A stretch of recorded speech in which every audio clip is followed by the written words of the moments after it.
Hey, hello everyone, Namaste, welcome to my YouTube channel. Myself Monica. I hope you are doing great in your life. I'm a service provider as a teacher and a guider of your, and I'm providing to you some free content of related to the business statistics subject. As you know very well, I hope it will help you a lot in your studies and as well as in your education field. So let's get start. As you know, we are doing chapter 4 and we have done some theory parts related to this chapter and with some illustrations, and we have done three types of two-dimension diagram, and the last was square types, and this is the illustration are also related of squares types, which is two-dimension diagram type, right? So now let's see how to solve this question.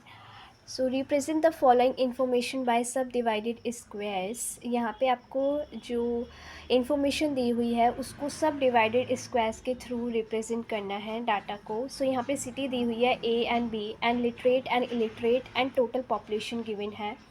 तो यहाँ पे literate जो हैं, जो पढ़े लिखे लोग हैं, वो 6000 है सिटी ए में, एंड इलिटरेट जो हैं, अनपढ़ जो हैं, वो 4000 हैं. 4000 लोग हैं सिटी ए में और टोटल पॉपुलेशन वहाँ की 10,000 है. सेम एज़ यहाँ सिटी बी के अंदर लिटरेट जो हैं वो आपके टोटल 1 लाख लोग हैं, मतलब पढ़े लिखे जो हैं वो 1 लाख हैं, और 60,000 जो है वो अनपढ़ हैं, इलिटरेट हैं, और टोटल 1,60,000 वहाँ की टोटल पॉपुलेशन है. सो हम पहले फाइंड आउट करेंगे साइड्स, जो प्रपोर्शन हम फाइंड आउट करते हैं, जैसे हमने पिछले क्वेश्चन में किया था. ये भी स्क्वायर टाइप का ही एक क्वेश्चन है. सो टोटल पॉपुलेशन जो है वो 10,000 है और यहाँ पे है 1,60,000. As you know very well that how to calculate the sides of the squares when given the values of the variables. We let this is the area of a square as well as side of a squares. So right.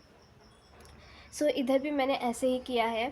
सो यहाँ पे 10,000 और 1,60,000 जो है वो area of square हमने late किया है, और एरिया ऑफ स्क्वायर को ही हमने रूट में लिया है, विच जो साइड ऑफ स्क्वायर कैलकुलेट करेगा. जैसे कि 10,000 square root and 1,60,000 square root जो है साइड ऑफ स्क्वायर हमारा कैलकुलेट करेगा या कंप्यूट होगा. सो 10,000 का अगर आप रूट निकालेंगे तो 100 आएगा, एंड 1,60,000 का रूट अगर आप कैलकुलेट करेंगे तो 400 आएगा. आपको कैलकुलेट करने का प्रोसेस मैंने आपको पिछले क्वेश्चन में बताया था कि अगर हम एलसीएम फाइंड आउट करते हैं 10,000 एंड 1,60,000 का, सो हमें 100 जो है वो आंसर मिलेगा 10,000 रूट का, एंड 400 जो मिलेगा आंसर वो 1,60,000 का रूट होगा. ठीक है. So side will be in proportion of 1:4. So 100 and ratio 400. सो 0 से 0 कट हो जाएंगे तो 1:4 जो है वो साइड्स प्रपोर्शन आ जाएगा स्क्वायर्स का. अब इसमें लिटरेट एंड इलिटरेट दो चीज़ें और इंक्लूड हो गई है, इसलिए इसको हम सब डिवाइडेड करते हैं. जैसे पिछले क्वेश्चन में हमने क्या किया था कि हमने नॉर्मल एक स्क्वायर रिप्रेजेंट किया था, ड्रॉ किया था, लेकिन इसके अंदर हम उस स्क्वायर को सब डिवाइड कर देंगे. आधे जो हैं वो लिटरेट लोग दिखाएंगे और आधे के जो हैं वो इलिटरेट लोग दिखाएंगे. ठीक है. इसको सब डिवाइडेड कर देंगे बट दिखाएंगे स्क्वायर रूट में ही, स्क्वायर प्रोपोर्शन में. सो सिटी ए में लिटरेट जो है, इसका अगर आप फाइंड आउट करते हैं रेशो, ठीक है, तो 0 से ज़ीरोज़ कट हो जाएंगे. ठीक है. एंड 2 3 ज़ा 6 एंड 2 2 ज़ा 4, तो 3:2 जो है वो सिटी ए का प्रपोर्शन आ जाएगा. इसी तरीके से सिटी बी का अगर आप देखें तो यहाँ पे 1 लाख है, यहाँ पे 60,000 है. सो 4 0 से 4 ज़ीरोज़ आप कट करें, 2 5 ज़ा 10, ठीक है, 2 3 ज़ा 6, तो 5:3 जो है वो सिटी बी का प्रपोर्शन आ जाएगा. बस अब इसको हमें रिप्रेजेंट करना है डायग्राम के through. So here is the diagram of this question and how to represent this. I hope it visible proper. Wait a minute. Right.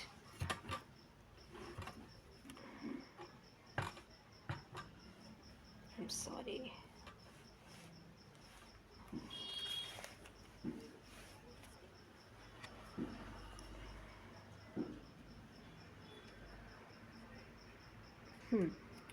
So as you can see here, I have drawn already. So this is the diagram of subdivided squares, ठीक है. So subdivided में city ए का हमने जो है 1 centimetre लिया है, ठीक है. साइड्स जो हैं, क्योंकि स्क्वायर की साइड्स इक्वल होती हैं, 1:4 आया था साइड्स, ठीक है. और जो इसका है वो 4 सेंटीमीटर मैंने एग्जैक्ट 4 सेंटीमीटर नहीं लिया है दिखाने के लिए, मैंने थोड़ा सा बड़ा लिया है. आप 4 सेंटीमीटर ही लें तो सही रहेगा, ठीक है. यहाँ पे हमने सिंबल्स ड्रॉ कर दिए हैं. सिंबल इसलिए ड्रॉ करने हैं क्योंकि हमें सब डिवाइडेड दिखाना है लिटरेट और इलिटरेट पीपल्स का, इसलिए. अब सिटी ए का जो है वो 3:2 आया था. जो 3:2 निकला था वो क्या था, इलिटरेट और लिटरेट पीपल्स का रेशो. तो इसी तरीके से हमने इसको रिप्रेजेंट किया है या शो किया है, ठीक है. कि 3 जो है वो हमारा हो जाएगा आपका लिटरेट का, और 2 रेशो जो है वो हमारा हो जाएगा इलिटरेट का, ठीक है. ये मैंने एक अंदाज़े से लिया है, आप भी इसी तरीके से कर सकते हैं. अगर आपको अंदाज़े से नहीं करना है, आप स्केल से भी प्रॉपर दिखा सकते हैं, ठीक है, स्केल की हेल्प से. इसी तरीके से ये वाला जो है इसके अंदर हमारा 5:3 का है, ठीक है. 4 सेंटीमीटर तो आपका साइड्स हो गया, एंड जो रेशो है इलिटरेट और लिटरेट का वो 5:3 का है, ठीक है, सिटी बी का.